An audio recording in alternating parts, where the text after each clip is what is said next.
नमस्कार, स्वागत है आप सभी का। आप देख रहे हैं एनएमएफ न्यूज। आपके साथ मैं हूं नम्रता चौधरी और बात करने जा रहे हैं सीरिया की।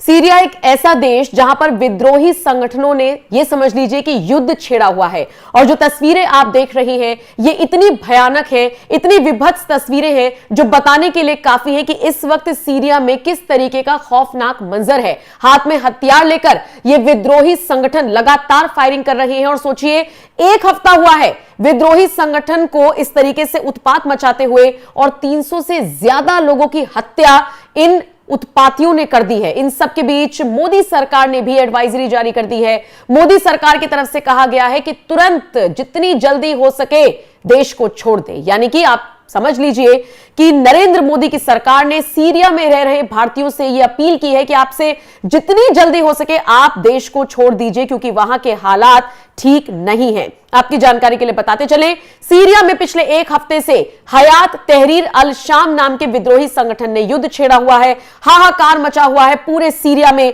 विद्रोहियों ने पहले हमले में ही 300 से ज्यादा लोगों की हत्या कर दी और उसके बावजूद लगातार हमले भी जारी हैं, हत्याएं भी जारी हैं। सीरिया में जो कुछ भी हो रहा है उसका असर बाकी देशों पर भी पड़ रहा है। बाकी राष्ट्रीय अध्यक्ष भी इस वक्त चिंता में हैं और अपने अपने देश के लोगों से अपील कर रही हैं कि आप लोग वापस लौट आइए। और इसी कड़ी में भारत सरकार भी मुस्तैदी से नजर बनाए हुए है और इसीलिए सीरिया में मौजूदा स्थिति को देखते हुए सोशल मीडिया प्लेटफॉर्म एक्स पर विदेश मंत्रालय के प्रवक्ता रणधीर जायसवाल की तरफ से लिखा गया है, सीरिया में वर्तमान में मौजूद भारतीयों से अनुरोध है कि अपडेट के लिए दमिश्क में भारतीय दूतावास के आपातकालीन हेल्पलाइन नंबर 963993385973 व्हाट्सएप पर भी ये नंबर है, ये बताने की कोशिश की गई है। इस पर कॉल और ईमेल आईडी भी दी गई है, उस पर मेल के जरिए आप संपर्क कर सकते हैं।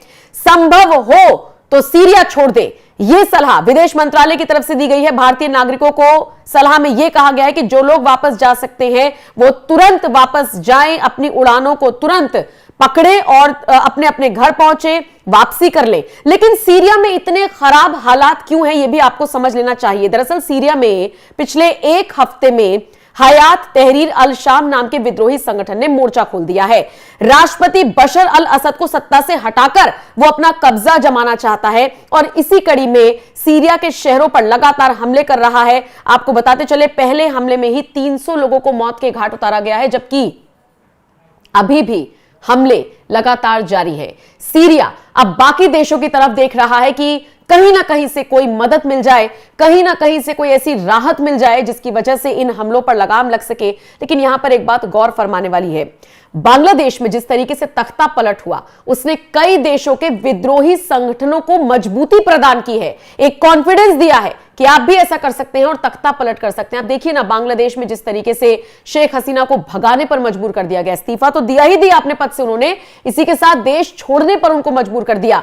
सीरिया में भी राष्ट्रपति के खिलाफ ये विद्रोही संगठन कुछ ऐसा ही हल्ला बोल कर रहे हैं। और आपको जानकर बड़ा ताज्जुब होगा कि एक हफ्ते के अंदर अंदर चुन चुनकर 300 से ज्यादा लोगों की हत्या कर दी गई है। इसी से आप समझ सकते हैं कि बाकी जितने भी देश हैं और उस देश के जो नागरिक सीरिया में हैं वो कितने डर के साए में जीने के लिए मजबूर है। और इसीलिए मोदी सरकार की तरफ से एडवाइजरी जारी कर दी गई है कि तुरंत देश छोड़ दें।